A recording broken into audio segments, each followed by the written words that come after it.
Sejenak kita akan mengambil perjamuan kudus yang kita akan mengenang kembali pengorbanan Yesus mati untuk kita semua. Dan sebentar lagi saudari Happy akan share dan kita akan mengambil roti anggur untuk mengenang kembali pengorbanan Yesus mati di kayu salib buat kita. Amin. Amin.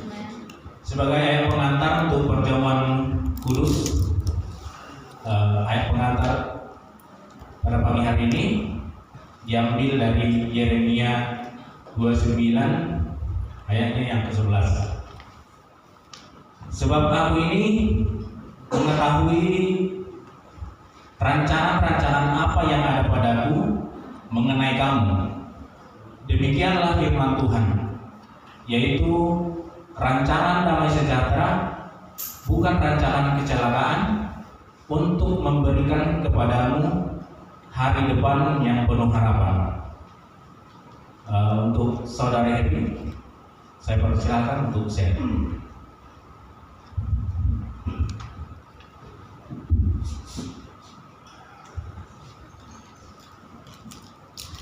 Shalom, perkenalkan nama saya Happy Damani. Saya seorang single mom yang mempunyai 2 orang anak yang berumur 7 tahun dan 4 tahun. Saya lahir dan dibesarkan di tengah keluarga yang sederhana dan penuh dengan kehangatan. Saya anak pertama dari 3 bersaudara. Setiap malam kami selalu makan malam bersama dan kami selalu bergiliran memimpin doa. Dan di tengah makan malam itu kami selalu bercerita tentang hal-hal yang terjadi sepanjang hari tersebut. Di masa perkuliahan dan single saya sudah mengenal firman Tuhan dan saya aktif dalam pelayanan mengajar anak jalanan. Tuhan juga memberkati pekerjaan saya sampai bisa membawa kedua orang tua saya jalan-jalan ke Jakarta. Saya juga bisa melanjutkan pendidikan saya ke lebih tinggi dengan biaya sendiri. Saya sangat bersyukur atas berkat Tuhan yang berikan. Sampai kepada teman hidup pun, Tuhan memberikan saya pasangan yang bekerja keras, cinta Tuhan, sayang keluarga, dan menjaga integritas dalam pekerjaan. Dengan posisi dan jabatan suami, perusahaan memfasilitasi kami dengan rumah, mobil pribadi, supir pribadi, asisten rumah tangga, keuangan yang cukup membuat saya puas dengan kehidupan saya. Dan saya lupa datang kepada Tuhan. Sekalipun suami saya mengajak saya ke gereja dan mengajak doa bersama dengan berbagai alasan, saya selalu menolaknya. Setahun pernikahan, kami dikaruniakan seorang putri, yaitu Tiara. Dia lahir tanpa anus dan setelah 3 hari lahir, Tiara harus dioperasi. Supaya bisa normal, operasi dilakukan 3 kali. Dan dokter anak juga menjelaskan dengan efek dari 3 kali operasi ini, tumbuh kembang Tiara akan mengalami keterlambatan.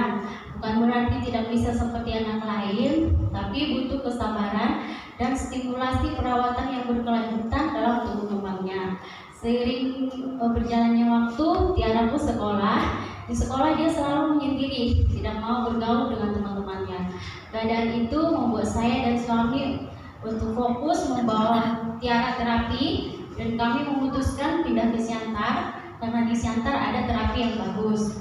Di bulan Oktober kami akhirnya pindah ke Siantar. Anak-anak dan saya di Siantar, suami saya tetap di Singkil. Ketika saya dan suami berkunjung menginap ke Brastagi, tempat orang tua saya, tepat pukul 3 dini hari, suami saya bangun dan dia mengatakan kalau dada sebelah kirinya sesek, nyeri. Itu juga kami berangkat ke rumah sakit Medan dan suami langsung ditangani dan dokter mendiagnosa bahwa ada penyumbatan jantung dan harus pasang ring. Tapi karena kondisi yang tidak stabil tidak dapat dilakukan pemasangan ring. 3 hari di rumah sakit, Tuhan berkehendak lain. Suami saya dipanggil Tuhan. Keadaan ini sangat menghancurkan saya. Saya tidak terima keadaan itu. Melihat anak-anak masih kecil-kecil, saya sangat terpuruk, serasa tidak sanggup melanjutkan kehidupan.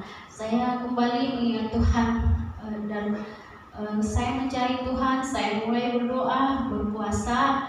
Saat mulai tahun baru, saya berkunjung ke rumah sepupu saya dan dia menceritakan sebuah komunitas di mana dia bertumbuh dan diubahkan di komunitas tersebut.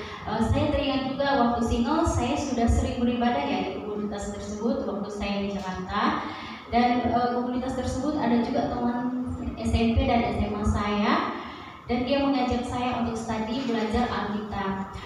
Saya dikuatkan lewat firman Tuhan. Saya dikasih tahu apa yang menjadi tujuan hidup saya, dan akhirnya pola pikir saya diubahkan lewat pembelajaran Alkitab. Saya juga mengerti bahwa rancangan Tuhan bagi hidup saya adalah rancangan damai sejahtera dan penuh harapan. Saya kembali semangat menjalani hari-hari saya. Saya berfokus dan berserah kepada Tuhan. Makna salib buat saya, segala keadaan yang saya alami, baik sesuai dan tidak sesuai harapan saya, adalah rencana terbaik dari Tuhan. Dan pengorbanan Yesus di kayu salib mengingatkan saya bahwa penderitaan saya tidak sebanding dengan apa yang Yesus korbankan untuk keselamatan saya. Amin.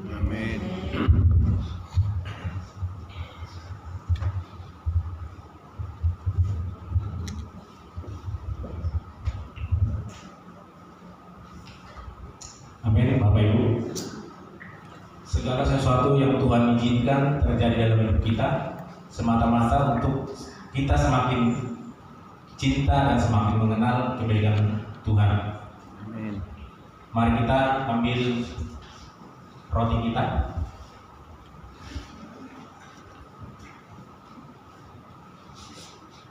Sebab apa yang telah kuteruskan kepadamu telah aku terima dari Tuhan, yaitu bahwa Tuhan Yesus pada malam ia diserahkan mengambil roti, dan sesudah itu ia mengucap syukur atasnya. Ia mengucapkannya dan berkata, "Inilah tubuhku yang diserahkan bagi kamu. Perbuatlah ini menjadi peringatan akan aku." Mari kita sama-sama mengucapkan.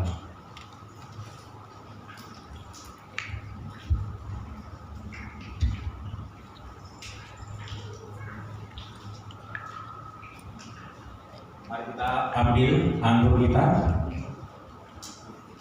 Demikian juga ia berkata. Demikian juga ia mengambil cawan sesudah makan lalu berkata, "Cawan ini adalah perjanjian baru yang dimateraikan oleh darahku. Perbuatlah ini setiap kali kamu meminumnya menjadi peringatan akan aku." Mari kita sama-sama meminumnya.